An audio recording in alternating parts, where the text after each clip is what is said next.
Je me présente rapidement. J'ai étudié à l'Université du Québec à Montréal en sexologie. Je travaille avec les personnes en situation de handicap depuis plus d'une dizaine d'années, d'abord comme bénévole, ensuite comme intervenante.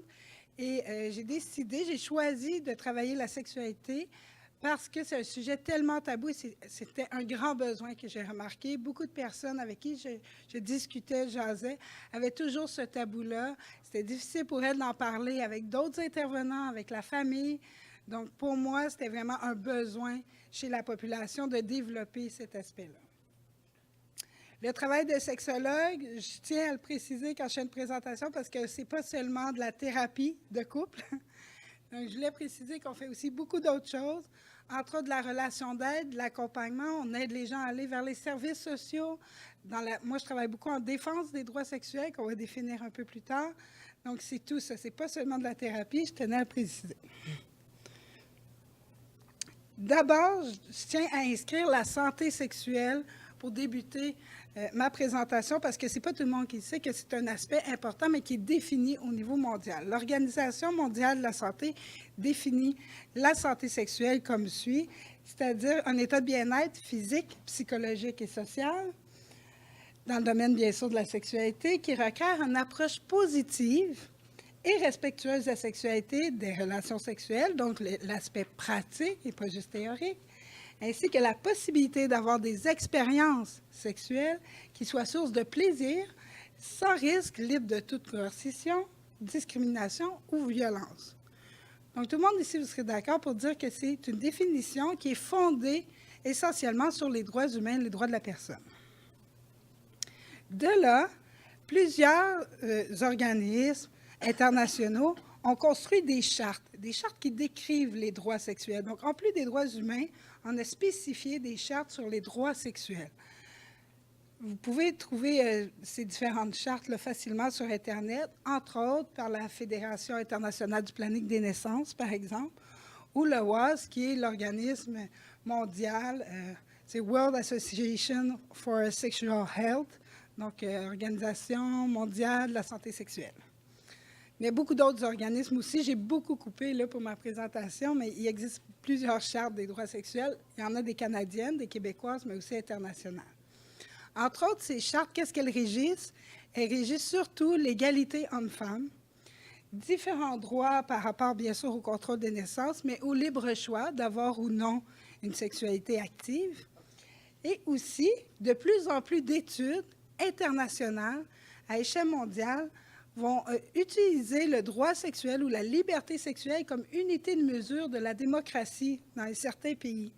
Et ça, c'est un nouvel aspect des recherches qui est très intéressant, c'est-à-dire plus on voit une égalité homme-femme, plus un pays est démocratique. Donc, je résume en gros, évidemment, pour plus de détails, n'hésitez pas à venir me voir sur cet aspect-là, ou les autres.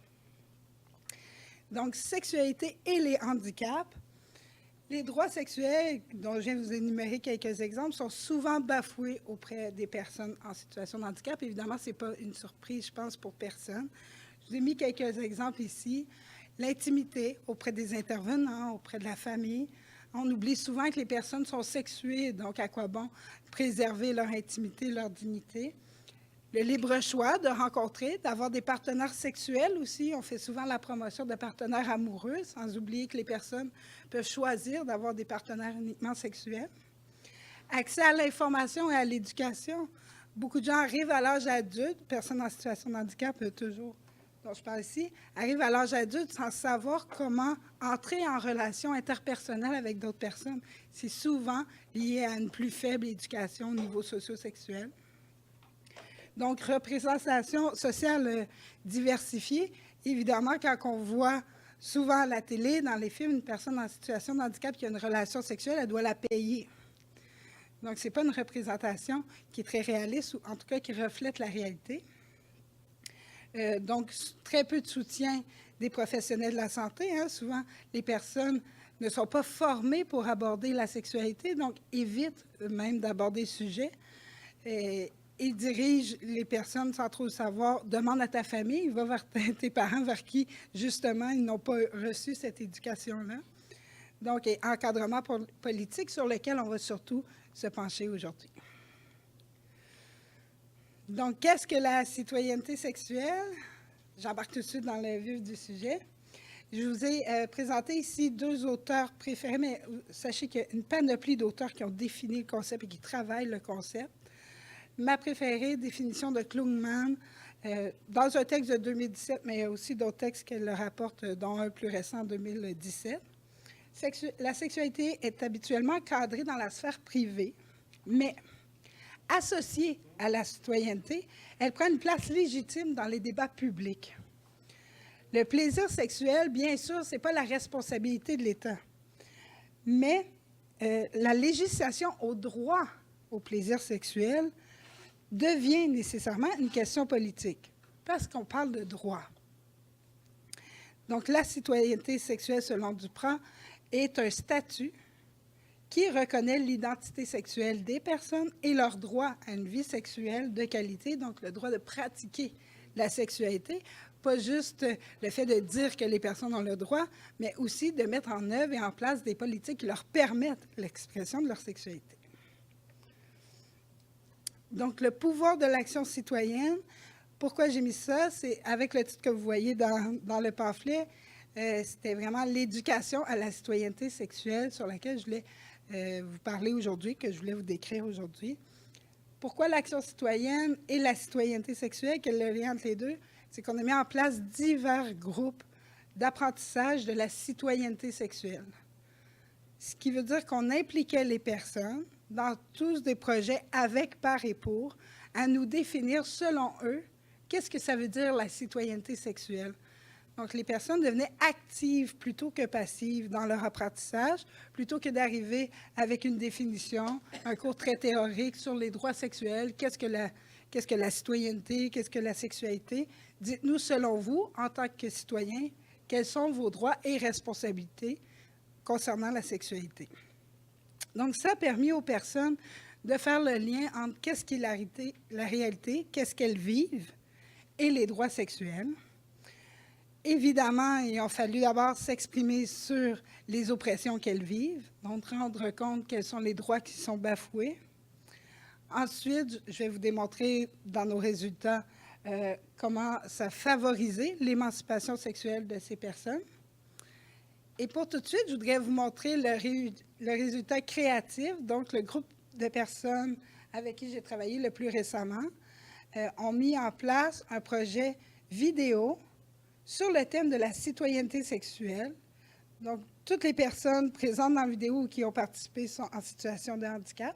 Je vais vous montrer tout de suite à quoi ça ressemble. Non, la vidéo, il n'y a pas il n'y a que de la musique, en fait. Donc, c'est un petit vidéo de 5 minutes, puis après, j'ai une petite conclusion. Merci.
Donc, beaucoup de choses, évidemment, c'est une création artistique, donc libre de plusieurs interprétations. Merci beaucoup. Je conclue en 3 minutes.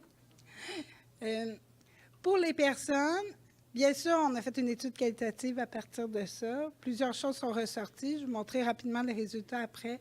Ce qu'elle voulait surtout démontrer, et chaque scène a été réfléchie, bien sûr, sur des mois et des mois de préparation.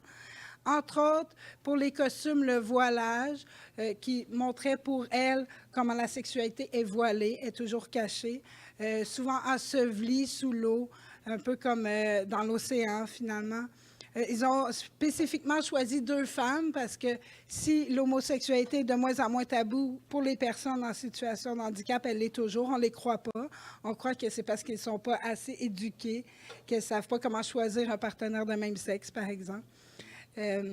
Aussi, on a choisi de souvent montrer que la tête qui sort de l'eau et quelqu'un qui la renfonce ensuite encore plus loin dans l'eau. Donc, toutes des images très percutantes qui démontrent à quel point, pour les personnes, c'est difficile d'être à la fois citoyen et sexué quand tu es en situation de handicap. Ah oui, j'ai un clicker. Maintenant, au niveau des résultats que je vais vous montrer rapidement, évidemment, le plus grand constat majeur, c'est qu'il y a de l'oppression sexuelle. Donc, les personnes ont besoin de s'exprimer, de reconnaître cette oppression pour aller vers l'émancipation.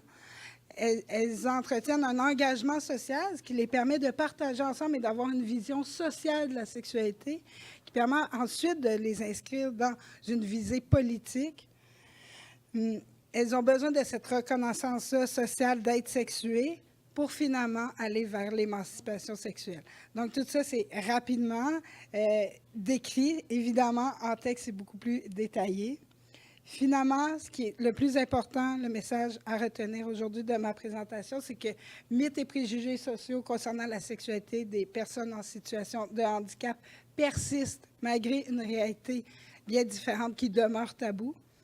Pour être capable d'actualiser leur sexualité, les personnes doivent d'abord être capables de la reconnaître, de la comprendre, puis être libres surtout de l'expérimenter d'un point de vue pratique et pas seulement théorique.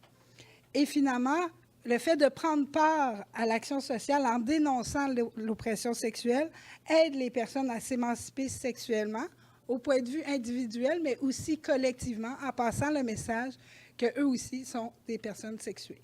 Voilà, c'est fini.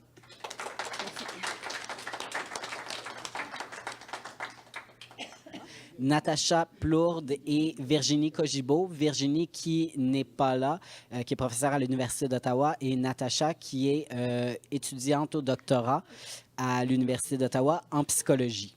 Alors, le titre de sa présentation s'intitule « Sexualité et déficience intellectuelle, obstacle à une vie sexuelle épanouie ». Merci. En fait, Virginie, c'est ma superviseure, donc il faut mettre le nom. Est-ce que vous m'entendez?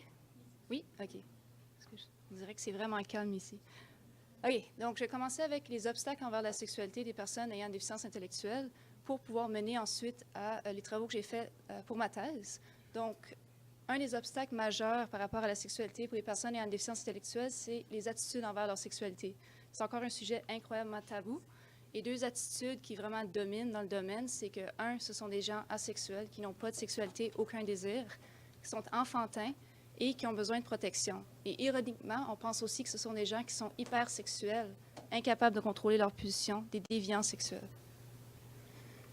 Un autre obstacle majeur, c'est les taux d'agression sexuelle envers les personnes ayant une déficience intellectuelle.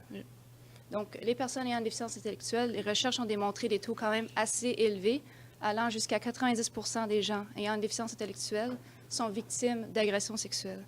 Et parmi ces personnes, la majorité sont victimes de multiples agressions sexuelles, souvent de la même personne et de quelqu'un de leur entourage dans le quotidien. Donc, on parle de professionnels de la santé, de membres de personnel qui leur offrent soutien ou des membres de la famille. Et très peu de gens vont divulguer les agressions sexuelles, vont en parler à quelqu'un. Pour plusieurs raisons, ça peut être à cause d'un abus de pouvoir, que l'agresseur, c'est une personne qui offre du soutien à cette personne, ou ça peut être du fait qu'au niveau des connaissances sexuelles, peut-être qu'ils ne reconnaissent pas nécessairement que c'est une agression sexuelle. Donc, il y a plusieurs autres facteurs, mais je pourrais en parler pendant des heures, il faut passer. Au niveau des connaissances sexuelles, les études démontrent que les personnes ayant une déficience intellectuelle ont de plus faibles connaissances par rapport à la sexualité que les personnes qui n'ont pas une déficience intellectuelle. Ce qu'il faut comprendre quand on parle de déficience intellectuelle, c'est que c'est un groupe très hétérogène. Il y a des gens qui ont des niveaux de soutien très bas, qui sont indépendants, qui vivent en communauté, qui ont un emploi, leur propre logement, etc. Et d'autres personnes à l'autre extrême qui ont besoin de soutien 24 heures sur 24, 7 jours sur 7, dans la vie de tous les jours, c'est ça? Donc, pas toutes les personnes ont de faibles connaissances, mais c'est ce que les études démontrent. Et au niveau de l'éducation sexuelle, il y a beaucoup de programmes d'éducation sexuelle qui existent pour les personnes ayant une déficience intellectuelle. Le Royaume-Uni est excellent à publier quasiment un nouveau à chaque jour. Le problème avec les programmes d'éducation sexuelle, et ça, c'est pas spécifique au Royaume-Uni, c'est partout, c'est que, on met l'accent sur les conséquences négatives, et ça a été dit un peu par les deux autres qui ont présenté avant moi, qu'on se concentre sur une sexualité où, il faut prévenir les agressions sexuelles, et c'est justifié. 2, il faut prévenir les grossesses non planifiées et les infections transmises sexuellement et par le sang. Mais on se concentre juste sur ça. On ne parle pas des aspects positifs de la sexualité, des émotions, de la communication, de l'estime de soi, etc. Et par rapport au programme, on a tendance à promouvoir la sexualité de la personne ayant une déficience intellectuelle comme étant non reproductive. Donc, encore cette idée que les personnes ayant une déficience intellectuelle ne peuvent pas avoir d'enfants, ne peuvent pas s'occuper de leur enfant, etc. Un peu le mouvement de l'eugénisme qui a encore son influence.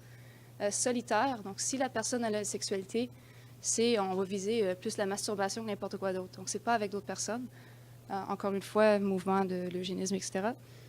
Et pour un peu protéger la personne. Et finalement, c'est une sexualité qui est hétérosexuelle. Donc, on restreint vraiment comment est-ce qu'on présente la sexualité aux personnes ayant une déficience intellectuelle. Même si, en fait, c'est des êtres humains, leur sexualité est tout aussi complexe et diversifiée que les personnes qui n'ont pas une déficience intellectuelle.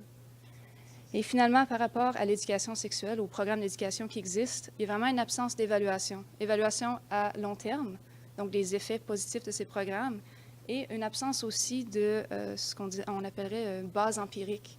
Donc, c'est des programmes qui sont développés surtout au niveau de pratique. On voit un problème dans une agence de service, etc. Il faut faire quelque chose, mais très peu de poids scientifique de ces programmes parce que, 1, il n'y a pas d'évaluation, et 2, ils ne sont pas basés sur des données probantes. Je pense que je viens de dessus. OK. Un autre obstacle important, et ça, c'est spécifique à l'Ontario. Donc, moi, les travaux que je fais, c'est en Ontario. Pas mal ailleurs au Canada aussi. C'est que les personnes ayant une déficience intellectuelle ne vivent plus en institution. En Ontario, la dernière institution s'est fermée en 2009. Donc, les personnes vivent en communauté, ont des emplois, ont des loisirs en communauté, ont leur propre logement. Donc, les agences de services, ce sont des agences qui reçoivent des subventions du gouvernement pour pouvoir offrir du soutien aux personnes ayant une déficience intellectuelle. Donc, ce soutien, c'est, encore une fois, l'emploi, le logement, le loisir, et c'est aussi la sexualité. Le problème avec les personnes qui travaillent pour ces agences de services, donc les membres du personnel, ou on peut aussi dire intervenants, c'est qu'ils ont beaucoup d'inconfort par rapport au sujet de la sexualité. Donc, ils n'aiment pas vraiment parler de la sexualité. Moi, j'ai eu de la chance avec l'agence de service avec laquelle je travaille, était très ouvert à ça, je ne m'attendais vraiment pas à ça. Mais en général, les gens n'aiment pas parler de la sexualité et de la déficience intellectuelle. Et aussi un manque de confiance dans leurs habiletés à soutenir les personnes qui ont une déficience intellectuelle. Et ça, c'est en lien avec un manque de formation. Donc, l'agence, par exemple, avec laquelle je travaille, il n'y a aucune formation en matière de sexualité. Manque de ressources. Donc, si quelque chose arrive, les membres du personnel ne savent pas où diriger la personne, où aller chercher l'information, etc. Et surtout, un manque de politique claire, de procédure dans l'agence de service pour pas gérer, mais soutenir la sexualité de la personne ayant une déficience intellectuelle. Donc, surtout, ce que le personnel fait, c'est des gestions de crise. Donc, une situation arrive, on intervient, et c'est ça notre éducation sexuelle. Par exemple, quelqu'un se masturbe en public. On intervient, on explique que c'est pas correct, puis ça finit là. Donc, pas vraiment de cohérence non plus dans comment est-ce que le personnel va intervenir. Ça va dépendre, comme on l'a dit, des attitudes, des valeurs, des opinions, des croyances de la personne qui intervient le jour même. Donc, une journée, il pourrait avoir un couple qui sont seuls dans leur chambre, ils font ce qu'ils veulent, c'est correct, mais la prochaine journée, un différent membre du personnel pourrait dire non, ces deux personnes-là ne sont pas toutes seules ensemble dans la même pièce. Donc, il y a vraiment besoin de politiques claires dans les agences de services pour soutenir la sexualité des personnes ayant une déficience intellectuelle. Ce qui mène à mon projet de recherche. Donc, Ce qu'on a remarqué, c'est que oui, il y a des stratégies qui existent pour soutenir la sexualité. Comme j'ai dit, il y en a au niveau des programmes d'éducation sexuelle. La majorité ne sont pas évalués, mais il y en a quelques-uns qui sont. On parle de pré-test, post-test, groupe contrôle. C'est pas, au niveau empirique, c'est pas incroyable. C'est pas des essais aléatoires avec groupe contrôle, mais c'est quand même quelque chose. Mais ils ne sont pas utilisés dans les agences de services. Donc, on a des agences de services qui ont un programme d'éducation sexuelle. C'est un programme des années 90. Qui n'ont pas utilisé depuis qu'ils l'ont reçu la première fois. C'est dans un placard à quelque part et on n'en parle plus. Donc, nous, ce que je visais à faire, c'est vraiment faire le pont entre ce qui existe dans les écrits scientifiques et ce qui est fait en pratique. Et la deuxième chose, c'était de regarder le processus de transfert de connaissances dans l'agence de service, donc voir comment est-ce que l'information a été utilisée, transformée pour mener à un changement de pratique. Donc, je vais passer rapidement parce qu'il y a beaucoup d'informations. La première chose à faire, c'est de faire une recension des écrits pour pouvoir identifier ces stratégies. J'en ai identifié 5 qui avaient été évalués et qui avaient un niveau de preuve, disons, le moins de biais possible par rapport à la recherche. Donc, 4 programmes d'éducation sexuelle et le dernier qui est très intéressant, qui était un programme d'éducation sexuelle qui visait surtout les agressions sexuelles, mais qui disait l'enseignement donné par un père. Donc, on formait une personne ayant une déficience intellectuelle à co-animer la formation. Donc, c'est super. Et la première, qui n'était pas un programme d'éducation sexuelle, c'est un groupe de discussion qui visait surtout à pouvoir parler de sujets sensibles en groupe pour toutes les personnes ayant une déficience intellectuelle, peu importe le degré ou le niveau de soutien, je devrais dire, et qui permettait vraiment de prioriser certains thèmes. Donc, ça venait vraiment de la personne et on arrivait à identifier des thèmes, des pistes d'action dans l'agence de service. Mais si vous voulez plus de détails, j'ai bien des documents là-dessus, mais il faut continuer. Donc, on a 5 stratégies qui ont une valeur empirique moyenne à élevée, plutôt dans le moyen, parce que c'est surtout des études qualitatives ou méthodes mixtes avec un petit peu de quantitatif. Ce qu'on a fait, c'est pour le contextualiser à l'agence avec laquelle on travaille, on a fait plusieurs consultations. Des consultations avec les personnes recevant un service, donc des personnes ayant une déficience intellectuelle, consultations avec les membres du personnel, et aussi avec les aidants, donc membres de la famille, parents, la personne qui offre le soutien à la personne ayant une déficience intellectuelle. Ici, j'ai mis 2 groupes, mais c'est juste pour, en termes du niveau de soutien de la personne, on ne peut pas toutes les avoir dans le même groupe de discussion. Donc, ils ont été séparés par l'agence de service selon ce qu'eux considéraient comme étant 2 différents niveaux de soutien, donc 2 différentes expériences de vie par rapport à la sexualité, si je peux le dire comme ça. Donc, il y avait nommé ça une sexualité plus individuelle, donc des gens qui seraient plus aptes à parler de choses comme la masturbation, l'identité sexuelle, etc. Et le groupe B qui était plus relationnel, donc des gens qui étaient en relation de couple ou qui avaient déjà eu des relations de couple et qui avaient plus des inquiétudes par rapport à la communication dans un couple, etc. Donc, moi, ce que je vais présenter, c'est juste les résultats par rapport aux personnes ayant une déficience intellectuelle.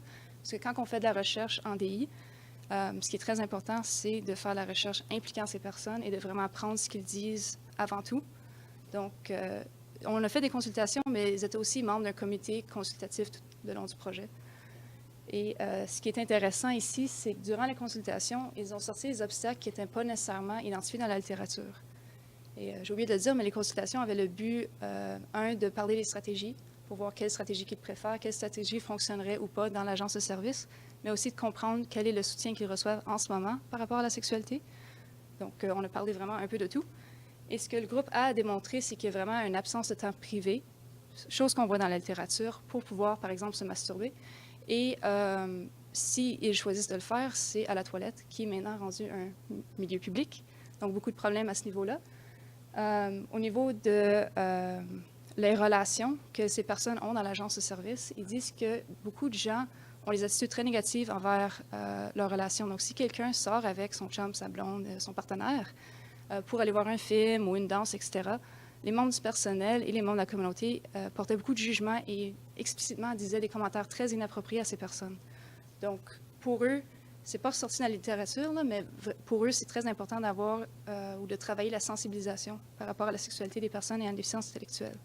En termes du contenu, donc on va dire connaissances par rapport à la sexualité, oui, certaines personnes veulent savoir plus des connaissances qu'on considérait de base, la puberté, pourquoi une femme a des seins, c'est une chose qui est revenue souvent dans mes groupes de discussion. Mais d'autres personnes avaient quand même des connaissances plus avancées.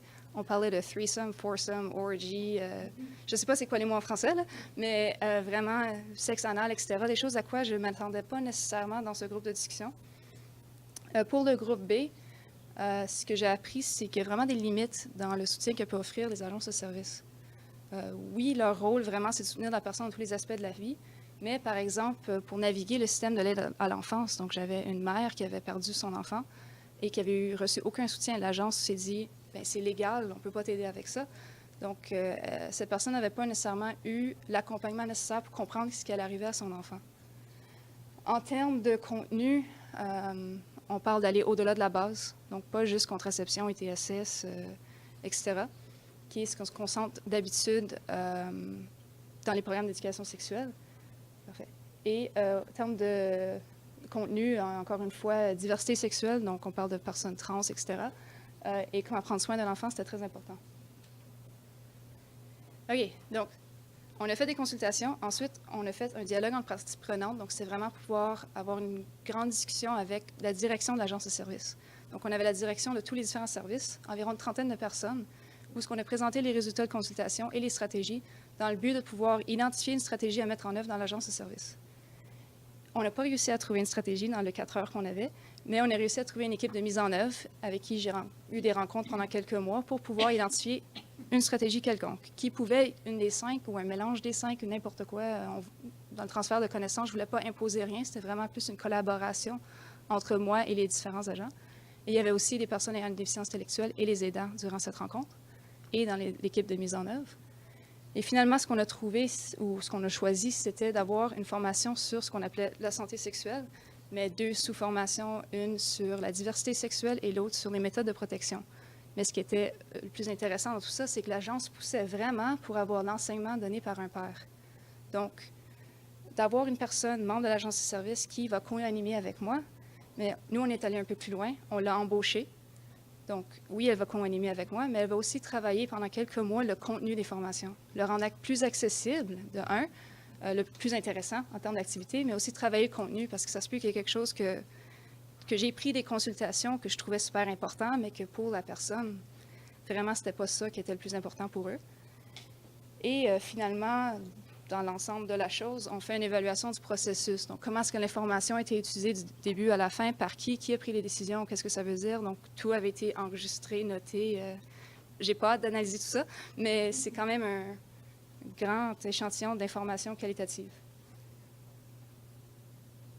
Donc, pour conclure, on a vraiment besoin de politique claire dans les agences de services pour soutenir la sexualité des personnes ayant une déficience intellectuelle, pour créer cette cohérence qui, en ce moment, n'existe pas. On a vraiment besoin de programmes d'éducation sexuelle qui sont adaptés. Adaptés, oui, aux besoins de la personne, mais qui vont aussi au-delà de toutes les lacunes que je vous ai présentées, qui ne sont pas évaluées, qui se concentrent sur une sexualité hétérosexuelle, etc. Et un besoin énorme de sensibiliser la communauté. C'est un droit fondamental d'avoir une sexualité. Ces gens ont le droit de maintenir leur fertilité, de fonder une famille, d'avoir accès à l'éducation sexuelle. Donc, beaucoup de travail à faire à ce niveau-là. Donc, c'est tout. Merci.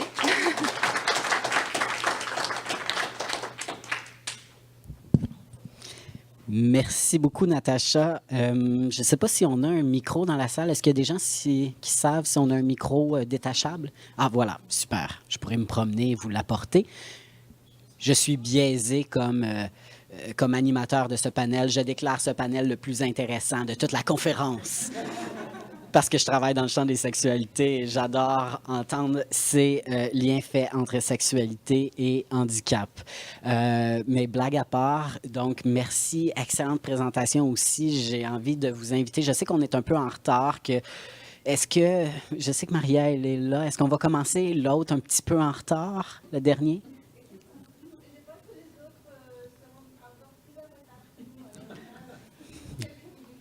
Bon, voilà. Alors, je pense qu'on peut prendre quand même peut-être, disons, 5-7 minutes pour les questions. Donc, ça nous laisse, si vous êtes...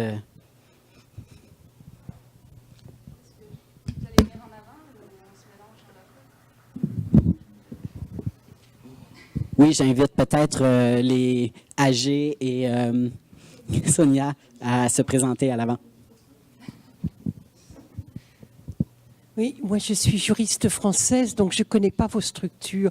Et j'ai cru comprendre, à travers ce que vous avez expliqué, que les agences dont vous parlez de services communautaires, elles proposent beaucoup d'autres services aux handicapés. Parmi tous ces services, il y a ce qui est lié à la sexualité. Et c'est pour ça que c'est un service qui ne fonctionne pas génial, quoi. Ils ne sont pas spécialisés là-dedans. Non, c'est spécifique à la déficience intellectuelle. C'est juste pour la déficience intellectuelle, les agences de services. Oui. Donc, il n'y a pas... Ils ont d'autres handicaps, mais on ne parle pas de handicap en général. D'accord. Mais l'idée, c'est d'offrir du soutien dans tous les aspects de la vie de la personne.